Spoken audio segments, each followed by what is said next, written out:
All right, so let's talk about information systems security. Every day we use technology like phones, laptops, online banking, social media, cloud, of course. So, because of all of this, protecting information is very important. For example, like in 2024, several hospitals in US were attacked by ransomware, which forced them to shut down computer systems temporarily, right? So this shows how cybersecurity is important not only for the business but also for public sector. So we're gonna talk about one of the most important issues in our organization today, which is security. Information security must address some of those trade-off. Okay, as you see in this slide, it talks about threat loss scenario. So this is more like a trade-off between risk and costs, and also trade-off between security and freedom. So we're gonna just see some of those different understanding of information security in terms of threat loss and safeguards in other slides. Okay, so threats and loss. The threat is something that can cause harm, right? Vulnerability, safeguard, target, as you can see, and those are the four different part of security situation, right? So definition of each items are pretty straightforward. So threat is something that can be cause harm, vulnerability is kind of weakness, safeguard, how to protect against issues, target is a system or data are being attacked. And for example, threat might be a hacker, vulnerability is your weak password, right? Safeguard can be two-factor authentication, right? So that we can protect. Target is your personal account. Okay, so four different parts. And let's talk about different type of threats. I think they just put it into two different types, whether it's involved a human or is it something from outside, right? Human means internal most of the time. For example, 2023, some instances occurred in airline industry. So they accidentally exposed customer data after clicking a phishing email. And in terms of external attack, I think there's so many examples. But again, 2024, hackers targeted major gaming companies and end up leaking players' data online. So that was kind of disaster for them. So both human mistakes and cyber criminals are major risks to the information systems. So this figure kind of give you two dimension putting with threat and losses. So we'll talk about financial losses and also business issues, business interruptions, and again, if it's occurred in hotel chain and experience a data breach, then you're talking about millions of customers and their personal information exposed, not to mention the company's reputation and millions of dollars, as extra. In terms of business disruption, for example, with ransomware attacks, then it's going to shut down hospitals and school until the system is restored. But it may take a long time to recover.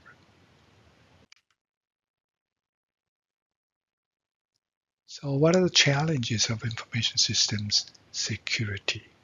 Okay, as you see in this slide, hackers do not follow the rule. Right? There's no rule. They constantly look for any weaknesses. Second, data design is to copy it, share it easily, so it's not easy to control. Right? It can spread out so quickly, or it's really hard to uh, maintain the integrity sometimes.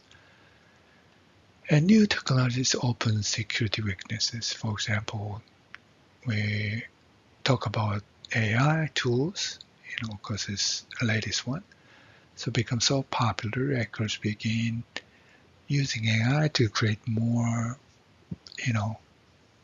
creative scenarios, like convincing phishing emails and things like that. So it's making it more hard for protecting information systems. And you're using mobile devices every day that make it even tougher to protect. And because the mobile devices such as a smartphone, even tablet, create additional security risks. And for example, phones can be lost, stolen, and expose private data. Mobile apps can also collect personal information without you realizing it, right? So, that become more tough for security folks. And responding to security threats, the list we have seen this slide can be somewhat uh, arbitrary, right? So this is not the policy, this is not the law, obviously. So, but we can go through this. Strong password, that's the must. And avoid sending sensitive information through email, apps.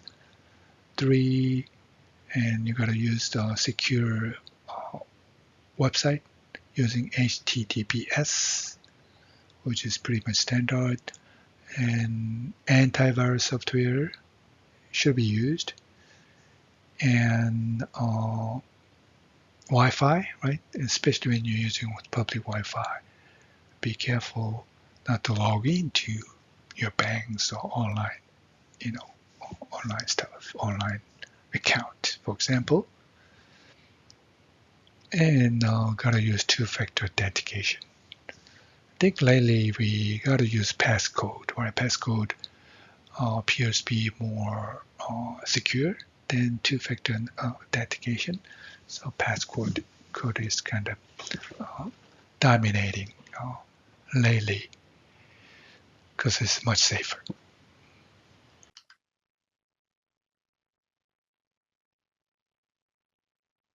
All right, what about organization itself, responding to security threats? So first setup must be policy, right? So it's got to be a policy. So eventually, all organizations have this security policy these days. Public organization, even school, small organization, they have a security policy. So they define the rules for employees to follow how system must be used. And the other is risk management, identifies possible threats and prepares way to reduce them. And the other one is must have those security protection in multiple layers. Okay, meaning that you're gonna have password, firewalls, encryption, and monitoring system, all at once. Okay, so a large companies has got to have all those layers to protect their data, especially cloud data, from cybersecurity, cyber attacks. So they putting into different kind of safeguards. protect from attacks or any type of threats. So technical safeguards, data safeguards, and human safeguards. In terms of technical safeguards, so technology tools, we talk about technology tools to protect systems. So identification, authentication, encryption, firewalls, malware protection, and the network design must be secure in the first place. For example, when you log into Gmail, Gmail checks your password and may send you a verification code to your phone. And also encryption is widely used. And when you send a message through the apps, WhatsApp, for example, the message is encrypted so that only sender and receiver can read it.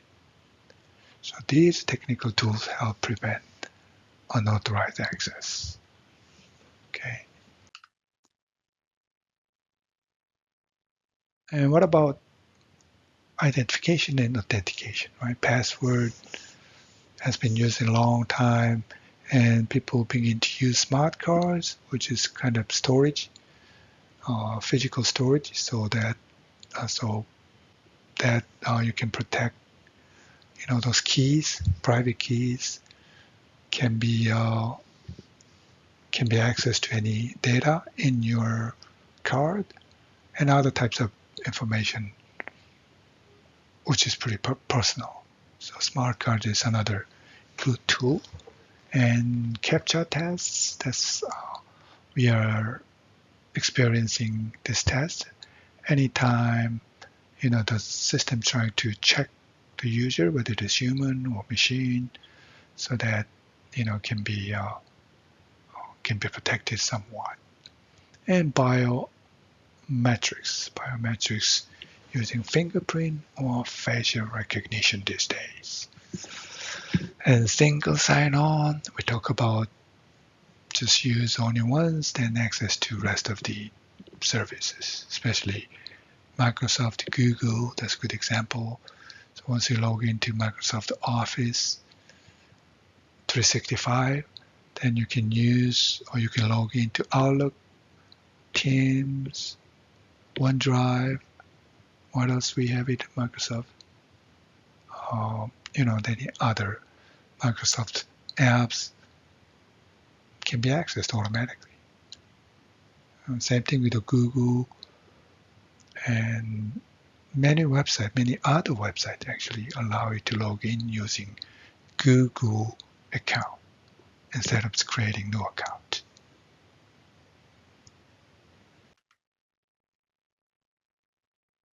Encryption converts readable data into information coded, so this cannot be intercepted easily. Only someone with correct encryption key can read it. So that's a private key and public key. That's the idea that you're using. For example, online banking system encrypt financial data so that hackers cannot read it during transmission, even they exposed. Firewall is another important safeguard. Firewall was like security gate that monitors incoming and outgoing network traffic. So many companies are using multiple advanced firewalls to block those kind of activities so that they can prevent. Malware is another type of harmful software, so it can damage or steal information. Viruses, spyware, Trojan horses, ransomware, right? So those are the types of malware. And speaking of ransomware, it's pretty deadly because once they're taking over your system, it's really hard to recover, almost impossible, unless you paid for and they'll release whatever the system information. So like especially 24, few there are few healthcare systems are attacked by uh, ransomware, and many companies are kind of crippled because of that. They end up paying $23 million to regain control. Same thing with the school system. Even they attack school system back in, I think, before COVID. Atlanta city government actually attacked, and they couldn't do anything because it's locked in with ransomware, and they asked for $50,000. But apparently Atlanta city, the city, they refused, and they rather just update, and they install whole new software and system in it, and they're gonna pay millions of dollars, I believe. So that's a good example of how ransomware can be deadly issues.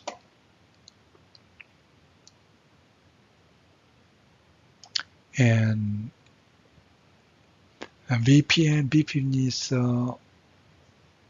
it's not really protecting like an antivirus, but it's more of a software. So they create private network over public internet, right? So you can kind of hide yourself. So it's different protection compared to antivirus.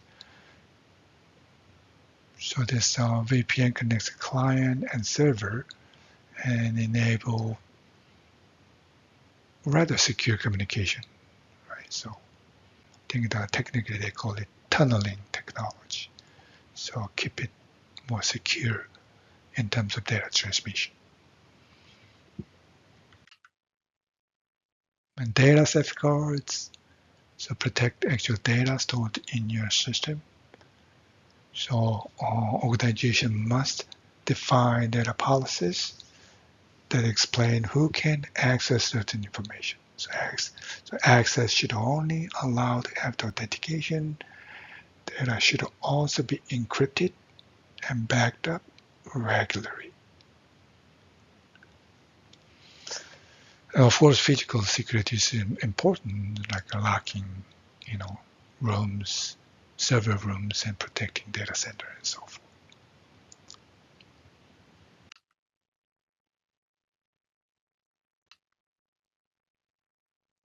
And in terms of human safeguards, okay, we can pretty much guess people are the weakest link in cybersecurity. So organizations must train employees carefully. Companies create job definitions that include security responsibilities. They also screen employees during hiring and provide cybersecurity training. And for example, many companies now run phishing simulation and kind of testing and teach employees how to identify fake emails and so forth. So that's why we do GSW, every semester. We run those kind of testing.